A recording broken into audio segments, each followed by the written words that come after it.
Hello, everybody. Josh Brown here, back for another great episode on Franchise Euphoria. Well, today's episode is brought to you by IndieFranchiseLaw.com, a leading resource in the franchise space to help you if you're considering buying a franchise, turning your business into a franchise, or growing your business through a licensing or franchise structure. So go on, check it out, IndieFranchiseLaw.com. I think you'll find a lot of valuable and free information as you continue to kind of weigh franchising and licensing and the growth of your business.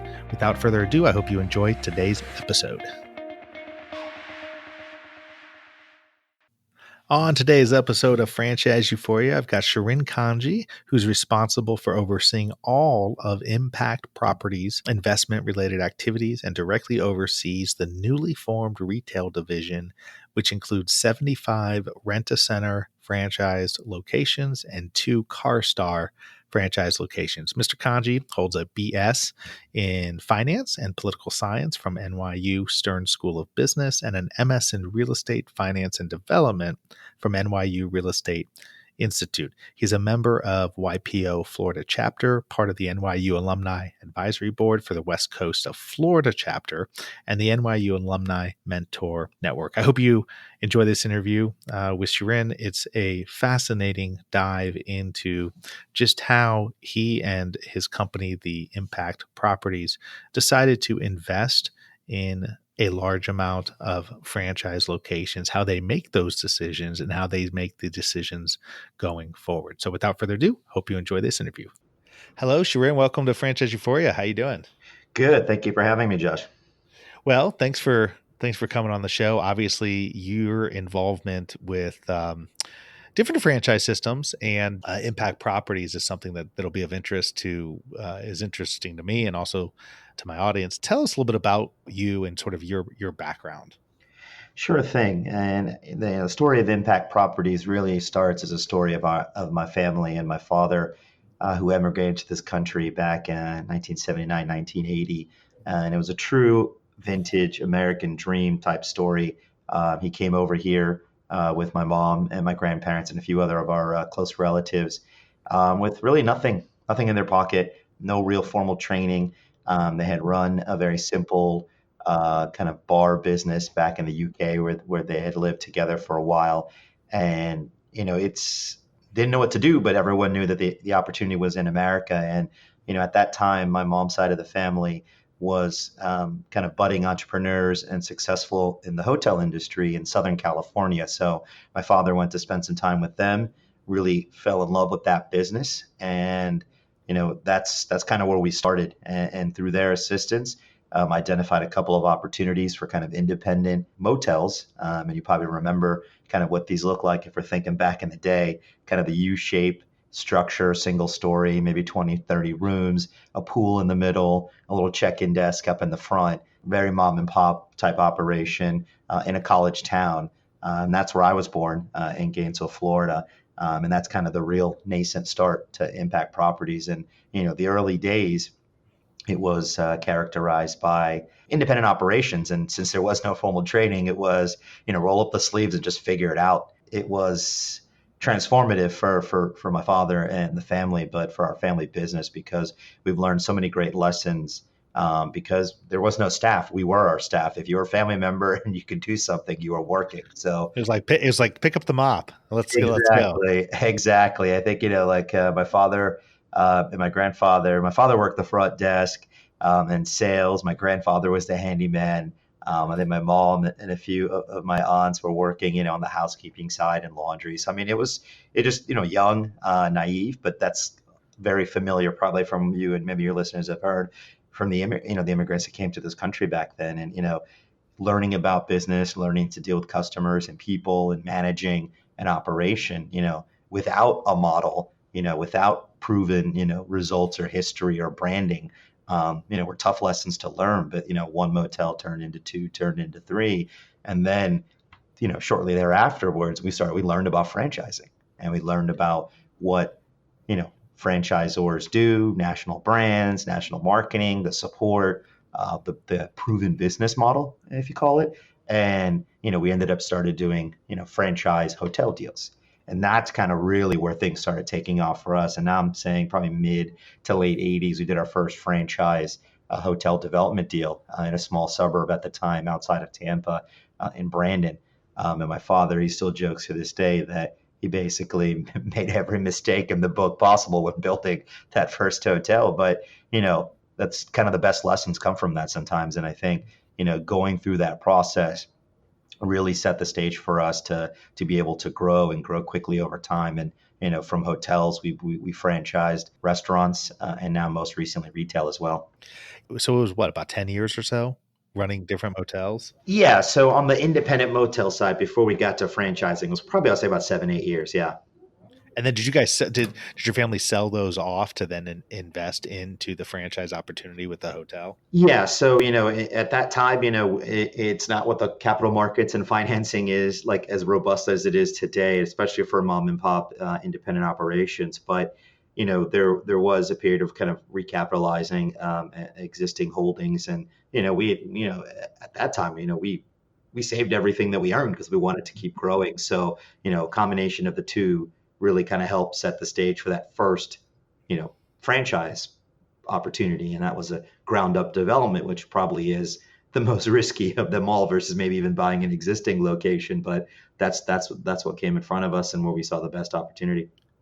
And so have you your whole life worked for the family? I mean, worked with your family in the For the family both. business? So I spent, the family business Impact Properties has been around for almost 35 plus years now, kind of starting from those days, as I mentioned. But I went to college in New York, undergrad and grad, NYU, and I worked in finance and in Wall Street for about 3, 4 years before coming back to the family business about now 11 years ago. Well, so now your family gets, one hotel and they kind of get it up and going, and you said obviously went through and learned along the way, and all made all the different mistakes you can made. And then it sounds like, purchased slowly but surely, one or two more um over the years. Was that part of the strategy, or was it just sort of it evolved over time as you and your family got more comfortable with the franchising model? Yeah, I think it's the latter, Josh. I think, and I'd be lying if I said that, we had sat down and discussed any kind of formal plan or strategy back then. There was so much going on. And again, it was the family members involved in different areas of the business, 24/7 essentially. So, that approach evolved over time for sure. And I think as we started learning more about franchising and how much benefit it provided, the proven, consistent business model and, and one of the things we love the most, which caused us to want to continue to invest and to grow more in franchising, was that if you follow the model, consistent execution, stayed involved with the brand, did your best at a local level in terms of marketing, that you generally would have success. And obviously different brands, different markets, things they may fluctuate or be variable to a certain degree, but by and large, that was the formula. And we felt that just given our DNA and just given our upbringing, that that's something we can do, roll up the sleeves, work hard, follow a model and execute consistently. And I think that that's really helped drive our growth over the past 30 plus years. Well, so as if hotels weren't tough enough, you guys thought about, well, why don't we expand into retail and restaurants? What's the thinking behind that? Yeah, I think we pick all the winners, right? All the ones that are, all the ones that are experiencing transformative change now. Yeah, and I think it's like anything, Josh. I think, when you follow the franchising model, there's certain things we realize about ourselves. And I think that's really been a key eye opener for us through the years is what are we really good at? What can we execute on? And let's stay there. And it's easy to get distracted or to get, excited by the latest trend or the newest industry and sometimes we're guilty of that as well within existing spaces that we're operate in. But getting into retail and restaurants was really leveraging what we thought we did well. And I think, we managed hotels and we owned and operated hotels. So what does that entail?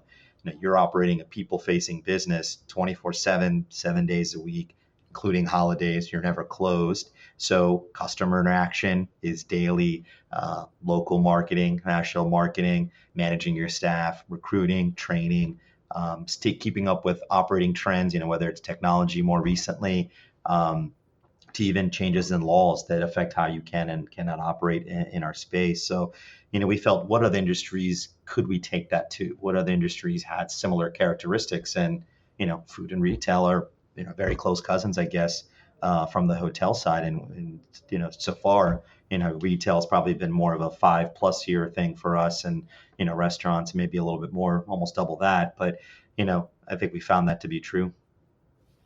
But did you initially put the restaurants in your hotels, or did you have other people who owned restaurants running them out of your hotels? Yeah, so that's a great question. So that's kind of how we really picked up on the restaurant space, is that, we had acquired some distressed assets, during the various cycles of the economy. This is back in the early 90s now I'm talking.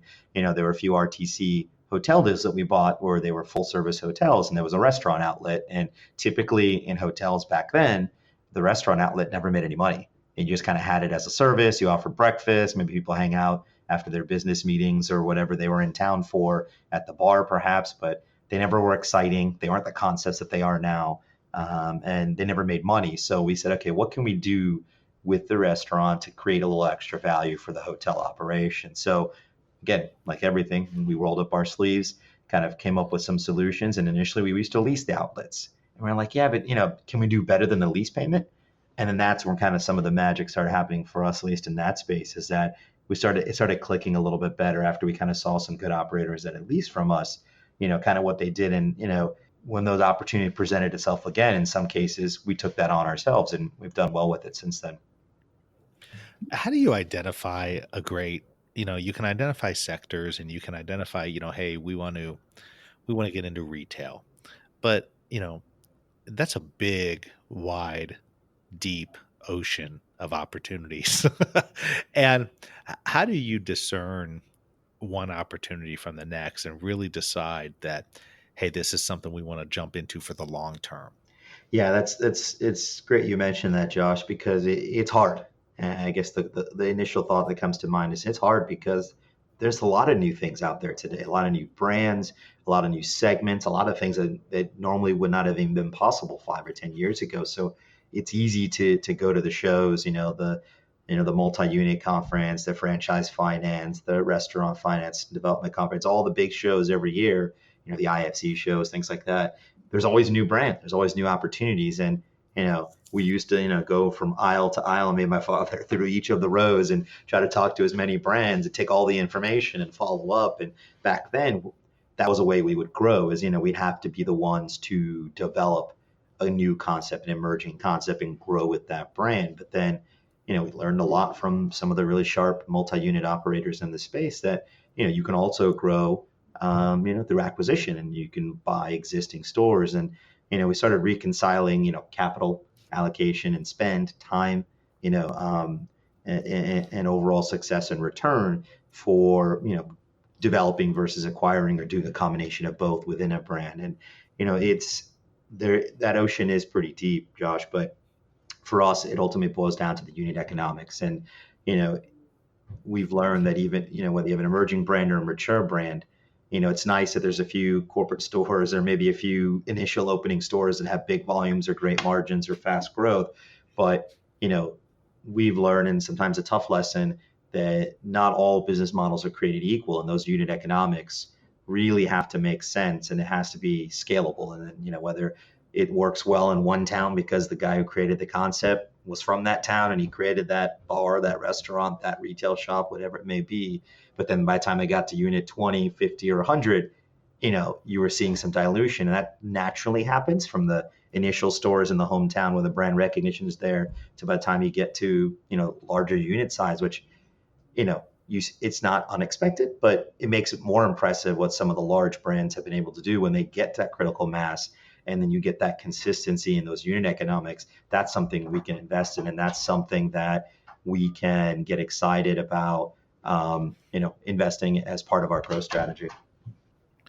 Yeah, but the hard part is, though, is, you never get to, anybody who's gone through this exercise, I've certainly gone through it. I know you have, and perhaps people who are listening, is that, I'm not sure people have a realistic sense of the fact that you're never going to feel great about what you're doing at the outset. In other words, what I mean is you need to do the due diligence, you need to run through the unit economics, but there's not a magic uh, there's not a magic pill. There's not some sort of magic potion, because at the end of the day, when you're running unit economics, especially if you're talking about a brand that's maybe new and emerging, and now you're factoring this out. I mean, there's all sorts of X factors and question marks and things that can happen. I mean, what really at the end of the day for you guys makes you feel comfortable about your decision? I mean, is there one or two things that are part of looking at the unit economics that allow you to go, okay, this is a risk tolerance that we're okay with?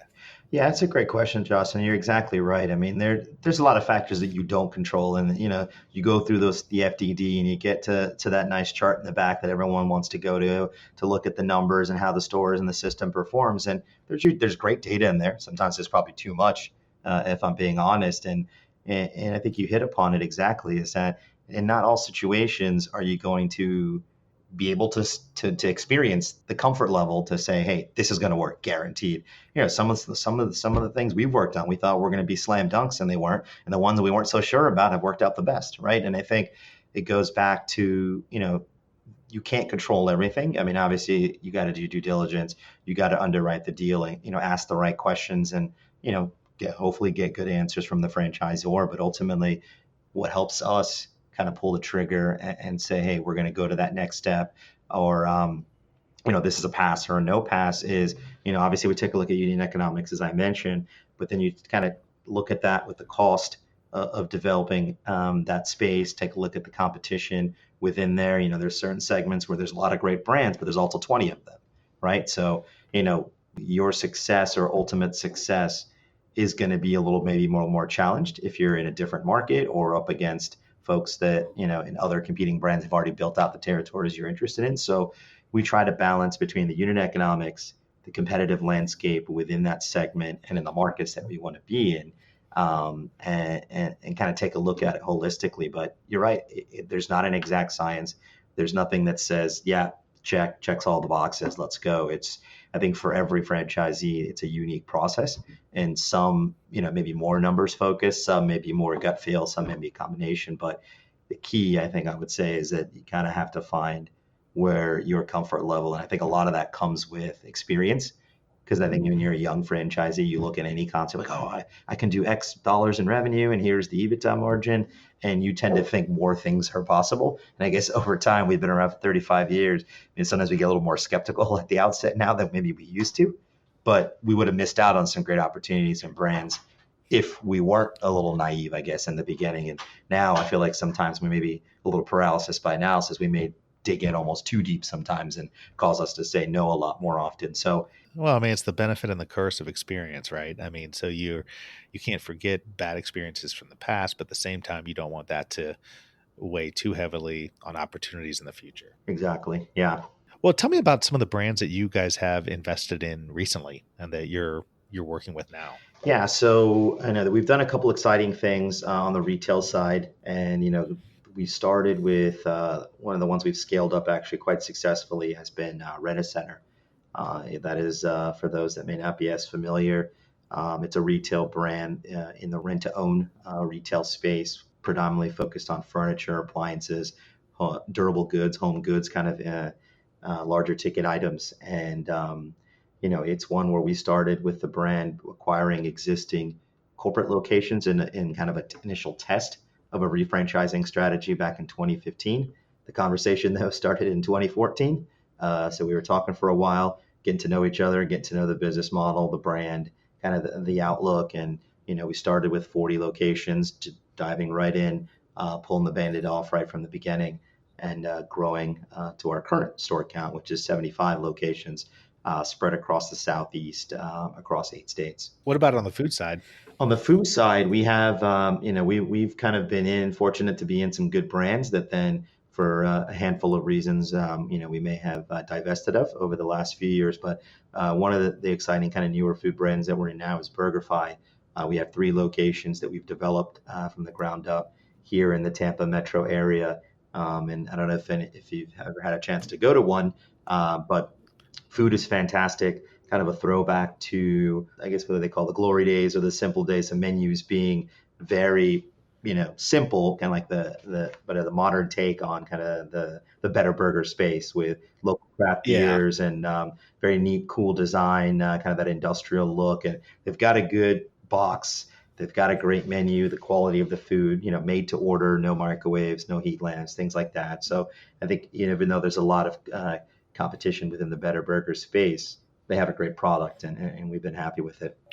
So for somebody, I mean, because you're an experienced franchisee at this point. I mean, obviously for 35 years now, and you've kind of grown up in this business. It's been sort of a family business, and I know you guys constantly are looking at new and different opportunities. But with our remaining couple of minutes, I think it would be helpful for those for folks out there who are looking to invest in different brands and looking to grow multiple locations as you've done.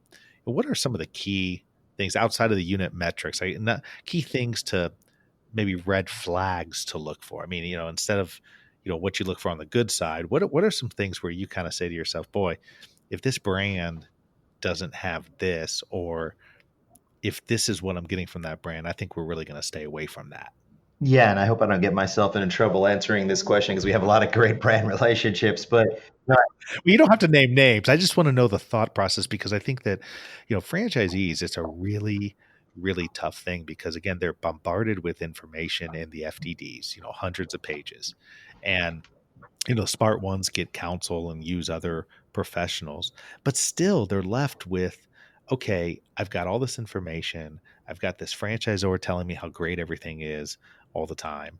Um, what are some of the red flags where you would say, hey, I need to find out more about that before I move forward? yeah, and it's a fair question, Josh. And I think for us, when we're looking at red flags, I mean, where we usually first start with is in that initial kind of diligence process. Yeah, you go through all the FDD and the docs, and you hear how great everything is, and you go for discovery day and whatnot. But is really digging to, I guess it comes across on two sides. It is really looking at the level of support that you're going to get. And I think sometimes we've built up a kind of a list of questions that allow us to ask in a very kind of matter of fact way, but to hopefully get answers that aren't maybe as cookie cutter as they may be presented sometimes in official documentation. But, sometimes, brands, are set up as franchisee centric. And sometimes they're a combination of corporate and they have some franchise locations. And I think that in our experience, one of the things that's kind of pushed us away from undertaking an opportunity is when it didn't seem as if franchising and taking care of the franchisees was the priority, right? I mean, it was, hey, we got this, we created a couple locations, here's our unit volume, now you guys go build it out, and here's what, for your royalty and your national marketing contribution, here's what you get. And then whenever issues come up, because they always do, and it's never perfect, no matter how good or well versed or experienced or not you are, or the franchisor is, you have to be able to solve those challenges, and you got to be willing to get a good enough read in those early days before you sign on the dotted line as to, can we work with this person to solve any major issue that comes up. And it could be related to opening locations, it could be supplier related, it could be customer related, it could be anything. And you got to be able to work with them. And in some cases, we didn't maybe get quite the confidence we were hoping for, and that's prevented it. And then I think another avenue that helps us a lot in the yes or no or the red flag area is talking to existing franchisees in the system who are their larger franchisees who've been with them for a while. And, that's part of the process and part of the diligence. But those conversations we take very seriously, because that really illuminates. I mean, I think you get a lot of good, straightforward, honest answers from folks. Say, hey, this is good, and here's the stuff that maybe is not so good, but the combination of it's still positive. Okay, fair, and we can evaluate if the math for us is the same. And then in some cases where you get a lot of folks that maybe don't want to stay in the system anymore, that's usually not a good sign for us, right? So hopefully that answered your question, and hopefully I didn't get myself No, into I mean, trouble. I But think, I think those two areas are now kind of risen to the top of our list when we kind of evaluate a new opportunity or a new brand. yeah, I mean, right, talk to franchisees. That's one thing that these folks really need to do, and talk to the existing franchisees and the ones who have left the system. I'm curious with real fast last question, because I was thinking of this as you were answering. Is there a certain size that you guys require for a franchise system before you'll invest in them at this point? That's a great question. And I think we're starting to get to that and defining that number. And I think that back in the day, as I mentioned earlier, we wouldn't technically really get approved for some of the established brands because they didn't know who we were. They didn't know what our track record was. So we had to build our track record up with independent operations as well as smaller and emerging brands where we were together with the brand in the same boat growing together. And I think now as we become a little bit more mature, I think the systems that we look at, and I know some segments, like you look at food and you look at any of the food categories, you're talking thousands of units, right? Where that's something that, has critical mass given how competitive a landscape overall food is. But if you look at retail, sometimes just having a few hundred could still be fine because you have a well-defined space. And it's a concept that you're really only opening up maybe one or two stores in a market. You can get a broader territory, right? So we're now getting to a point. I don't know if I have a great answer for you. I think it's a great question, but I think given now that we're more mature, we're tending to be a little choosier with maybe skewing towards looking at some of the more mature brands based on the segment that they're in. Well, if you want to learn more about Shirin's company, impactproperties.com, that's impact-properties.com. You can learn more about his business, his family's business, their investments and so forth. And, Shirin, I really appreciate you coming on and sharing this. Sometimes I know it's hard to know what impacts other people, but I can tell you somebody with your experience level and varied experience level throughout the franchise world, I think it's very, very helpful just to hear how you process your investments, how you look at an investment, and how you decide, which kind of franchise systems to work with. So thank you for coming on and sharing that. Yeah, thank you for having me. Thank you so much for tuning in for another episode of Franchise Euphoria. If you enjoyed this episode or have enjoyed the podcast in general, I would really appreciate it if you could go to iTunes and leave me a rating and review. It really helps to get this podcast out to more and more people. So the easy way to do it is go to iTunes and in the search box, put in Franchise Euphoria. You will then see my cover art and you click on my smiling face that says Franchise Euphoria, and then click on the link that says ratings and reviews. It's that simple, but boy, oh boy, does it mean the world to me when people leave ratings and reviews. And like I said, it really helps get the show out there. Once again, would love it if you would go to iTunes and leave a rating and review if you enjoyed this episode or other episodes of the show. And until the next time, happy franchising.